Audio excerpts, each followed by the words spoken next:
Were you always like sporty or not? I wasn't, no. No, I used to try and be. Yeah. But I would never... I used to get like picked for like the school rugby team and stuff. I think it was just because I was a bit of a unit.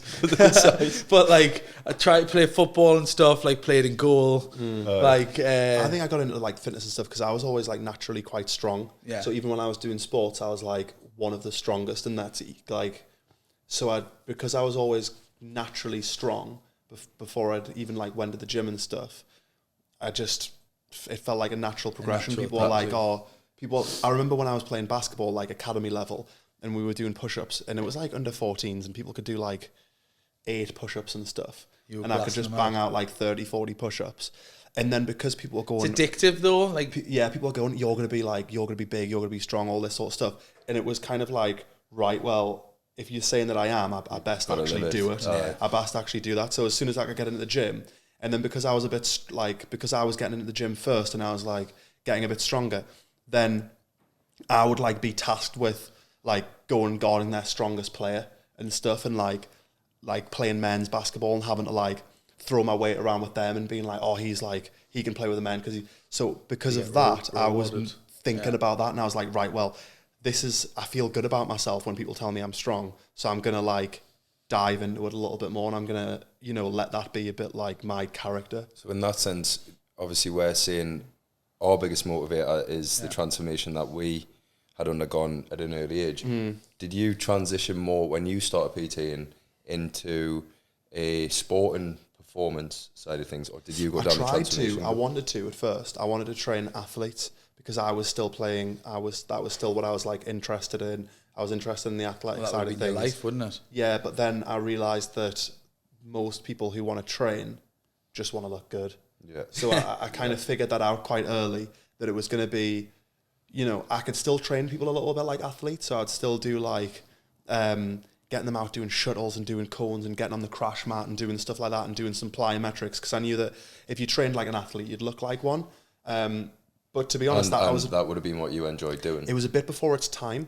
Like if I was doing that now with all the high rocks and the hybrid training, whatever that means, then that would have been a bit more like, but back then it wasn't that. I mean, I was competing with legs, bums and tums. That's what the era was. Yeah, and you're like, that's the easiest thing you can ever do. It's literally compared to doing shuttle runs and connecting. You're saying, correcting someone's front squat technique. Nah, you're all right.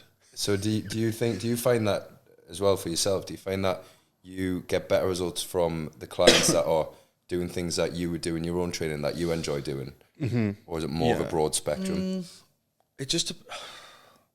So a lot of my clientele have been females. I do get a lot of blokes as well, but the clients that I like training the most are just literally the ones that will turn up and actually do the work. They're not just, they're actually committed, and they want to get results, and they believe that they can do it by training with me. But some just literally, they'll turn up for, this is back when I was 1-to-1, like in the gym, they turn up for an hour, but then you don't know what they're doing for the rest of the day. So they could be literally, you're kind of in a way thinking, are they sticking to the diet? Are they in Greg's? Are they scranning everything and not telling you about it? Yeah. So you can always tell the ones that fully commit themselves and the ones that kind of half-arse it. I think because I've got clients that you're not going to produce the best sessions with because they're not there for that reason. Yeah. Do you know? So some like I got to a point where I felt a lot of my clients were just coming just to offload. Yeah. Exactly. Yeah, you like a break from like life and reality. Yeah. Well, do you know, here's another curveball which a lot of people don't understand, especially people who've got a lot of transformation pictures, and I'll testify to doing this as well. Just like I said before, most PTs are PTs because they're in shape, not in shape because they're PTs. Most transformations that you see are people with good genetics for a transformation. Clients can have good genetics as well. I used to train a guy, he used to come in and do 4 weeks, and he used to drop all of his body fat. He'd be shredded. He was getting bigger. He looked better than me in 4 weeks. He came in looking a bit shit. He knew it would take him 4 weeks. He used to train 5 days a week, come in, and he'd look mint. And that transformation picture would go up every time because it was impactful. 4 weeks from this to this. Now, you want to show you the look best at results. that and you probably think, wow, that's achievable in 4 weeks. It's not for you. It's not. No. It's just this guy had really, really good genetics. He was a bit of a freak of nature. I've had guys who've like came in and just the weight has just absolutely dropped off them, and they just had good. They were just, a bit better at it. Good genetics, but also it's about the mindset.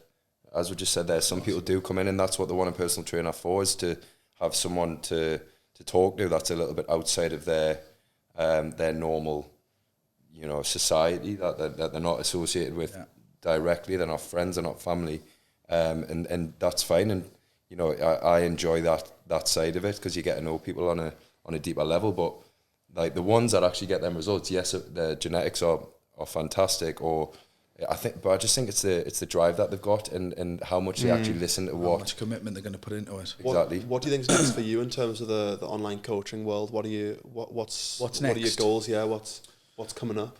Just in general, actually, you got to film in or anything? Yeah, so I'm just going to continue to keep growing the business as it has been. With so I've got my 1-to-1, and then I've got my community. Ideally, I'd love to get my community to like 1,000 members, and just have every hour people hyping each other up, creating a mint positive environment to be in. And then, as I say, I'd love to have a space where I can invite my online clients too, and then we can do like one-off day sessions. We can do events, we can do different things there, and then do different challenges, photo shoot challenges, 12-week challenges, stuff like that. Yeah, that would be unreal. Yeah. But like when I envision like my future for the next few years, I think fitness. I don't necessarily think TV. I know there is going to be, I know Geordie Shaw, we're going to film one a year, but that's like 3 weeks. Yeah. So I'm going to kind of incorporate that. So the next one I go to is... Can't say that. I'm not meant to say that. The next one I go is somewhere else, right? Yeah. And that's in May. So I'm going to do like a 12-week shred for that. Not only for me, but I'm going to get my clients involved as well. Yeah, and then at the end, we can all meet up and do a photo shoot. That's unreal. That's a great idea. Yeah, so I'm going to do that. Kind of make it interactive. Like everything I want to do, I want it to be interactive. I want my clients to feel like they're like I'm invested and they're doing it with me. Community. Because a lot of people actually get a shock because I do all my outreach and everything. So they'll send a lead in, and then I'll voice note them, and they'll go, "Is this James?" And I'll be like, "Yeah." Yeah, you've messaged And James. they're like, "Oh my God, I love Geordie Shaw." But mate, that's mint though. Yeah. Like that is literally what it's all about. That's what having a global business is all about. Yeah. That's what the internet is good for, like allowing you to connect with people and they can actually be trained by you, rather than, you hear all these stories about people setting up with big followings and they've got someone else running it and it's not them and it's just a front. And mate, you even hear it with OnlyFans. You see these OnlyFans girls and they've got some fat nerd in a basement replying to these guys being like, "Oh yeah, baby, you're turning me on so much." But it's just some sweaty fella downstairs typing out. And So I know it's massively common in fitness. Like you get a VA, so you'll have someone working hours and hours a day for next to nothing. But like, it's a massive representation of me. So I want them to be contacted by me. So maybe that's like a power thing. Like I don't want someone to, but I want it. Like, I think it's quality control. It's good. Yeah, like I know it'll get to a point where I'm gonna have to bring a team in, but they're gonna be really quality selected. Whereas I know some people will go straight into online coaching, and you actually get offers from some platforms to have someone do your outreach. They take a percentage off you. Mm-hmm. You have the offer of someone doing your plans and stuff. And then so basically they'll just then promote it and probably say take 20% of it, something like that. Sort of thing, whereas that's not what I do. It's literally I do everything and I take 100%. Yeah, I think what you were saying there about obviously quality selected. Taking people on in a team, that's one of the benefits of what I've done with the education side of things, is that the personal trainers I'm taking on now at the gym, they're coming through my academy, and I can mold them. It all comes to you as well, exactly. So you want to make sure that they are pretty much mini versions of you. Exactly, you can mold them into, you can mold the team that you're bringing in through the academy. As representations of yourself and how you want them to be as part of your team.